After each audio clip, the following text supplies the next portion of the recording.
Greetings to one and all. So just recently I watched this documentary which was made by a man named Ray Comfort. It was along the lines of evolution and also along the lines of God, and who was right and who was wrong in its logical turnout. The main features in the video was based upon the facts of, well, faith. You got facts, you got evidence, and you also have the observance of evidence. And that's mainly on both premises, so it's not just about the evidence on evolution, but it's also the evidence, facts, faith, etc. also on the concept of God as well. Now, I haven't got time to examine the whole video because there was a lot of information that was examined. But I'm going to make it available in the description below so that you can go and watch the whole documentary for yourself. But what I want to say is that it was very interesting to see what some of the people who believed in evolution were saying. One of the questions that was asked was basically along the lines of a change of kinds. So not the change of species, but the change of kinds. And if we're able to observe those changes of kinds. So for example, a dog becoming a cat would be called a dat or a cog. A mouse becoming a giraffe, so you would have a giraffe or a giraffes. Or you may even have a whale becoming a man, so you'd have a wan or a male. So basically, were there evidence that could be observed right now instead of having to rely upon 60+ million years? You know, things that can be accepted by sight and not by faith. Evidence where faith is not involved because we weren't around millions of years ago. And the resounding answer in each of those questions was this. Darwin spoke of a change of kind. Can you think of any observable evidence for Darwinian evolution where there's a change of kind? Change of kind. Change of kind. That I can see, observe, and test, which is the scientific method for Darwinian evolution, a change of kinds. Test and observe.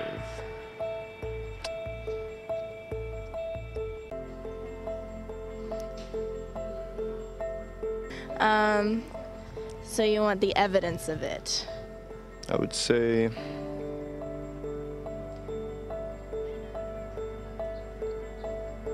I cannot, I think.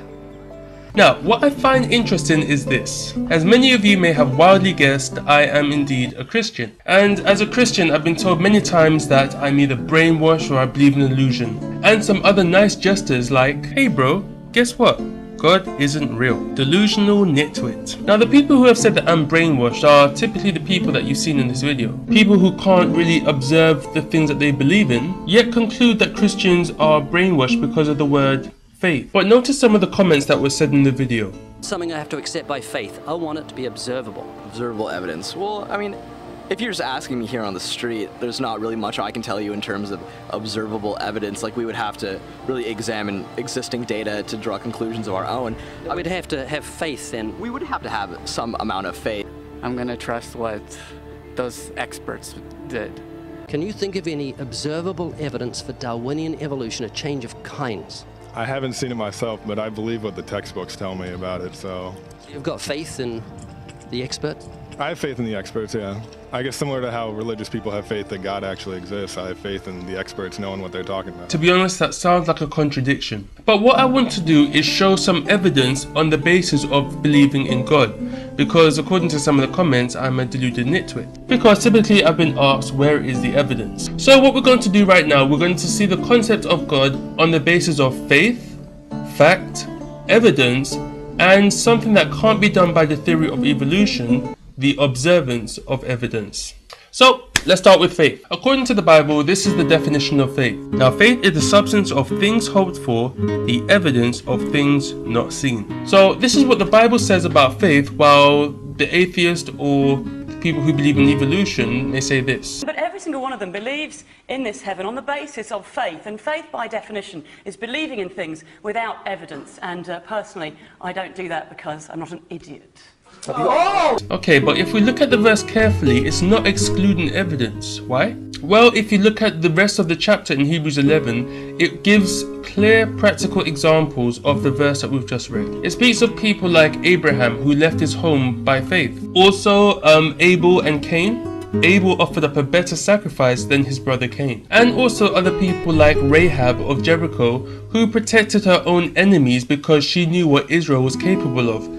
Because of the God that they served. But what this woman has missed out is the fact that there was evidence before these people actually had faith. Abraham heard God tell him to leave his home. Cain and Abel were the sons of Adam, and therefore they had first-hand knowledge of who God was, even to the point that Cain was marked because he killed his brother Abel. And Rahab also heard about what happened when Israel was defeating all these nations through their God, and therefore she had to pick wisely. So what Hebrews chapter 11 is really telling us is not really based upon, having faith in God blindly. It's talking about having faith in what God has already put down. And therefore we have evidence to rest our faith on. And the beauty about this is that God is not letting us, have faith in him blindly. And now I have told you before it come to pass, that when it comes to pass, ye might believe. So when this woman said, And faith by definition is believing in things without evidence, she really should have examined this for herself and not follow the popular demand,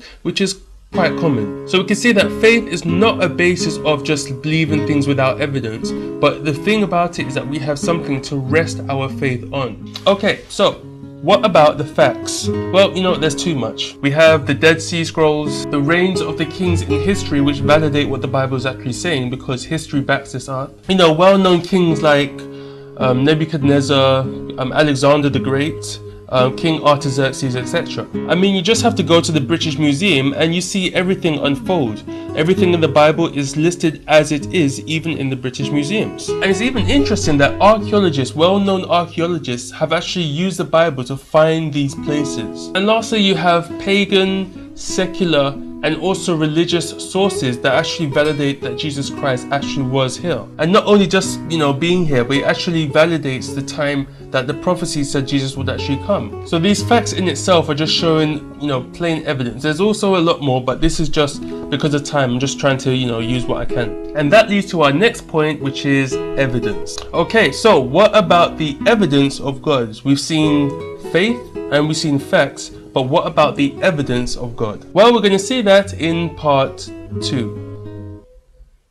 So for now, I hope things are more open and more things are understood when it comes to the concept of faith. Because it's not about blind faith, faith that is exemplified like this. faith by definition is believing in things without evidence, and personally I don't do that because I'm not a... But it's faith that has evidence to rest on. But as you see the rest of this presentation in part 2, I can only just challenge you to think of actually the possibility. Because if a biology professor who was interviewed in this documentary can get this wrong... One more thing, because you're a very intelligent man, spell the word shop.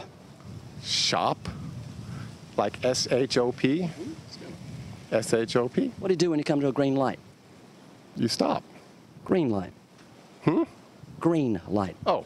Ahaha. Can you be completely sure that you're right yourself? Okay, thank you very much for taking the time to watch this video. Part 2 is going to be out very soon. So God bless and bye for now.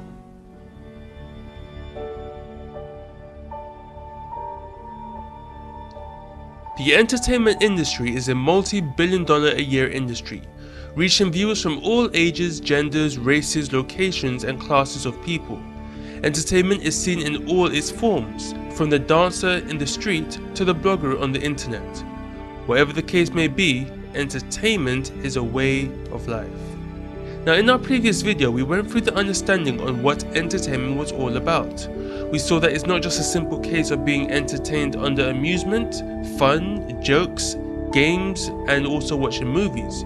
But we saw entertainment to be in a condition where you are held, kept, bound to be in a condition of tainment.